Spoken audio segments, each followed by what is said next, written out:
I wanted to come out in support of some of the stuff that Joe has just said and mentioned in his video as a as a as an airline employee, basically as a captain flying for 26 years for commercial airlines. Now, I myself, I am not at all connected to the industry as a whole, nor even remotely. In fact, you wouldn't even consider me a frequent flyer, for that matter. But really, there are some good points to be made, because the airline industry is just a microcosm of what is going on at large in our brilliant society, because the only thing that seems to matter is the bottom line. And of course, the airline industry is part of that. So needless to say, we as passengers, every time we want cheaper tickets to go anywhere, are contributing to basically our own demise in terms of lowering safety standards for all of us.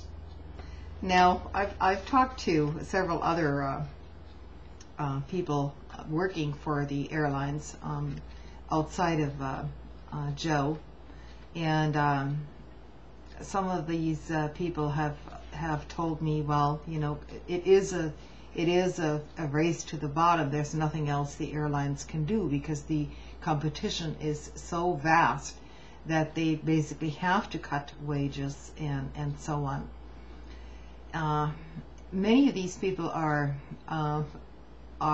below the age of 30. They're much younger, and they don't seem to remember how it all started. The deregulation of the airlines, of any kind of oversight over anything, including our financial system, which of course is the broader picture. So yes, of course, the airlines are in trouble, but to compare the safety record, the statistical record of the airlines, which is very, very safe across the board, to driving a vehicle on U.S. highways, and comparing that to the frequent deaths in that regard, is probably like comparing apples with oranges, simply because you've got tons and tons, millions and millions of drivers out there, and we don't have millions and millions of planes in the air. There are lots of planes in the air and lots of safety standards, and many of them are being downsized as well, and the attrition rate for qualified people to actually do some oversight is quite frightening, both in the piloting profession and also in air traffic control. And the governmental oversight, as you might imagine, is going just brilliant. According to the FAA, everything is fine, even though they're operating with outdated computer systems. And you should have listened to some of the congressional hearings last week regarding air safety. So yeah, some of these people are the canary in the coal mine, and so I will back Joe up on this, not just in terms of the labor issue, but also in terms of the safety issue overall. So yeah, and then now this commentary from the CEO of British Airways. And this is really something to behold, and this is where I'm going to back you up all the way, Joe. This was from Times Online. British Airways had asked 40,000 staff to work without pay for up to a month, as the airline is seeking to cut costs. The group, which made a record of 401 million pounds of loss in 2008, amid surging fuel prices and so on, and the collapse of premium fare passengers, that means, first class passengers, is seeking to reduce costs dramatically and has already offered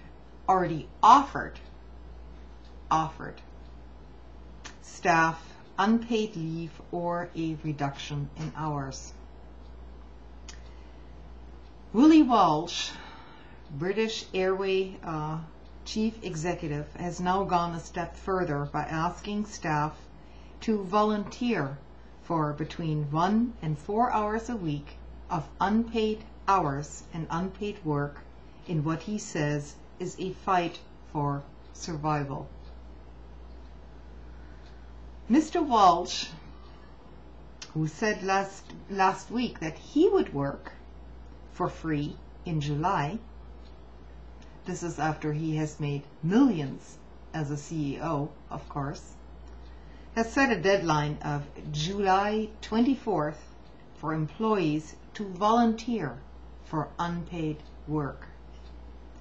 He said that the salary deductions would be spread over 3 to 6 months wherever possible. British Airways, of course, denied that those staff who are volunteering for unpaid work would be given preference if the airline imposes a further round of redundancies. It gets even better. The request for volunteers to work for free was made in a company's BA News magazine. In an article headlined Action Time, Mr. Walsh wrote, "I'm looking for every single part of the company to take part in some way. It really counts. We face a fight for survival. These are the toughest trading conditions we have ever seen, and there are simply no green shoots." And here it comes. "Our survival depends on everyone contributing to changes that permanently remove costs from every part of the business." Permanently removing costs. In other words, let's just forget about costs and let's just be totally jubilant about profits only. I would call that one hell of a business plan, Mr. Walsh. Thanks for the video, Joe.